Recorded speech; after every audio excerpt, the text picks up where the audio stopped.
La denuncia de esa masacre llevó al estrellato político a Jorge Gaitán. Su muerte, 20 años después, avivaría la mecha de lo que fue el Bogotazo, el movimiento popular urbano más violento de la historia de América Latina.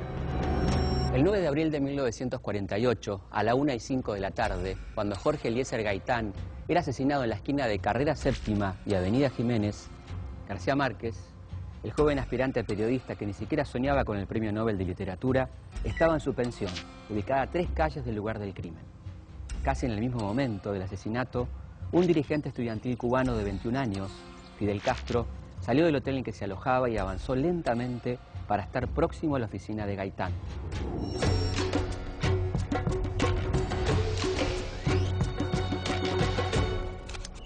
Fidel Castro y otros estudiantes habían venido a Bogotá para protestar en contra de la 9ª Conferencia Panamericana y de la creación de la OEA, la Organización de Estados Americanos. Se iban a reunir con Gaitán a las 2 de la tarde y querían llegar a tiempo. La lección que saca Fidel del Bogotazo es esta, ¿no? Primero que una de las lecciones es que un pueblo se puede sublevar el tiempo de un relámpago. En un instante se puede sublevar un pueblo. Y que a ese pueblo no hay quien lo detenga, en definitiva, o que para detenerlo hay que destruir prácticamente una ciudad, como ocurrió en el Bogotazo.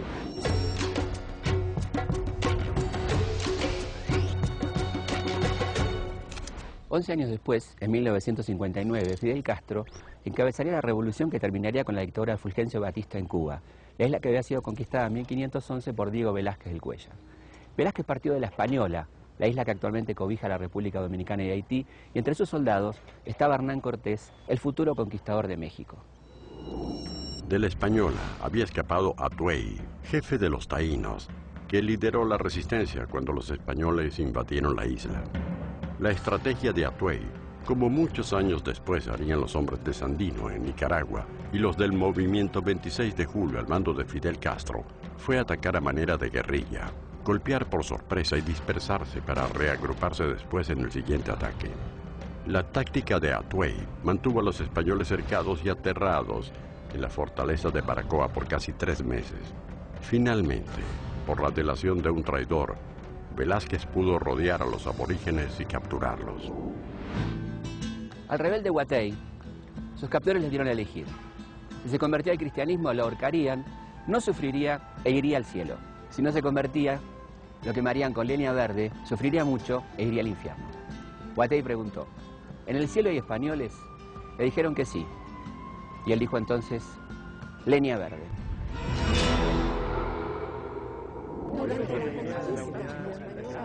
Yo te diría que hoy por hoy la gran consigna para nosotros los latinoamericanos es no ya dar la vida, sino defender la vida con todo nuestro ánimo, inteligencia y con toda nuestra fuerza.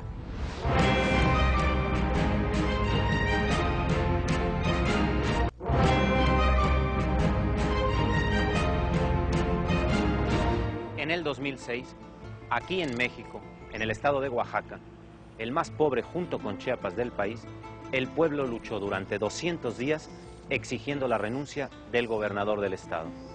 Empieza con los maestros, con una marcha de maestros que es reprimida, y los maestros simplemente no están dispuestos a tolerar esa represión y establecen un plantón. En poco tiempo, pero en cuestión de semanas, un plantón de maestros se convierte en Asamblea Popular de los Pueblos de Oaxaca, la APO. En mayo de 2006, 50.000 educadores y sus familias coparon la plaza central de la ciudad. El 14 de junio, la policía intentó desalojarlos a golpes y con gases, pero los maestros lograron reagruparse, volvieron a la Plaza de la Constitución y construyeron barricadas para defenderse. El pueblo crea la Asamblea Popular de los Pueblos de Oaxaca.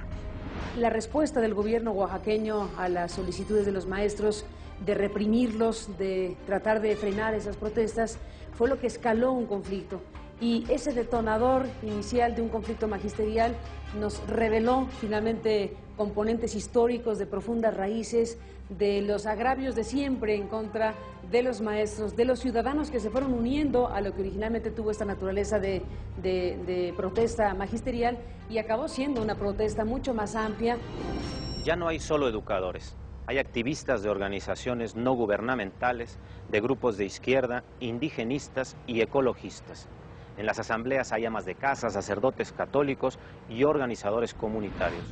E incluso se realizó un performance artístico en donde la autora desfiló con ropa confeccionada de material de las barricadas. Cada uno protesta a su modo y así resiste contra la violencia. Lo que vimos en Oaxaca en 2006 precisamente tiene que ver con una sociedad que se organiza, una sociedad que dice ya basta, una sociedad que se rebela y que dice esto que hace el poder contra mí no es algo que yo quiera seguir permitiendo. Eso escaló, lamentablemente, trajo consigo muertos, trajo consigo violencia y trajo consigo lo que marca también la historia de este país, que es la impunidad. El 1 de agosto, miles de mujeres salieron a la calle golpeando sus cacerolas para protestar en contra del gobierno de Ulises Ruiz. Se trataba de ser escuchadas, pero el gobierno controlaba los medios de comunicación. De la misma manera que tomaron las cacerolas, tomaron las estaciones de radio y de televisión y comenzaron a transmitir.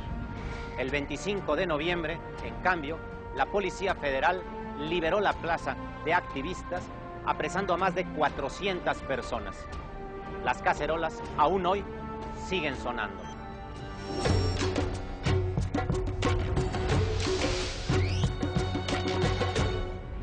Suenan desde 1971, cuando las señoras de los barrios ricos de Santiago salieron a protestar contra la visita de Fidel Castro a Salvador Allende. Años más tarde, el pueblo chino las hizo sonar para protestar contra la dictadura de Augusto Pinochet. Y 40 años después, las cacerolas siguen sonando.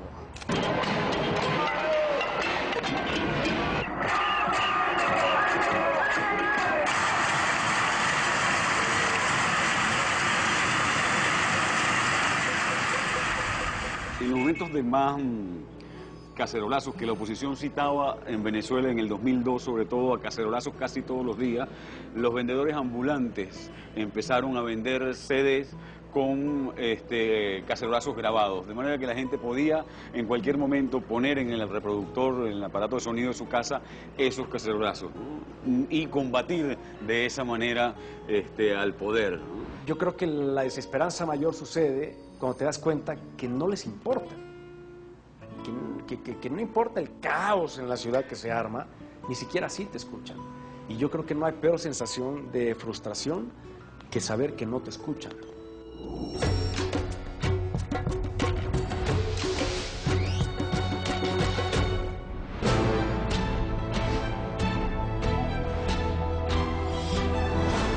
En diciembre de 2001, Argentina cayó en la peor crisis de su historia. Un mes antes, el diario de mayor circulación del país decía que 4 de cada 10 argentinos estaban bajo la línea de pobreza. Se venían sosteniendo una situación económica irreal ya desde la época de Menem, en su momento con la paridad cambiaria del 1 a 1. Se pensaba y se vivía como si eso fuera real. No hacía falta saber economía para darse cuenta de que si acá $1000 no era nada, algo mal andaba, porque en el mundo $1000 era plata.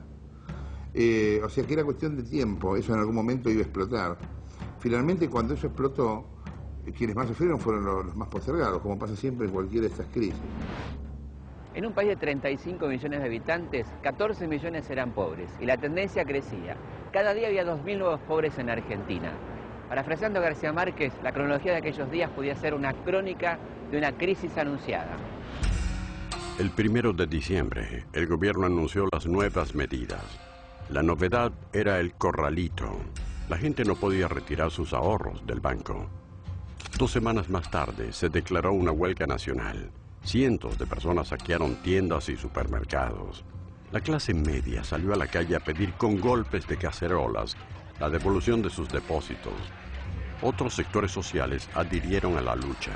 El grito era que se vayan todos. Reclamaban la renuncia del gobierno. El presidente de la Rúa declaró el estado de sitio y suspendió las garantías constitucionales.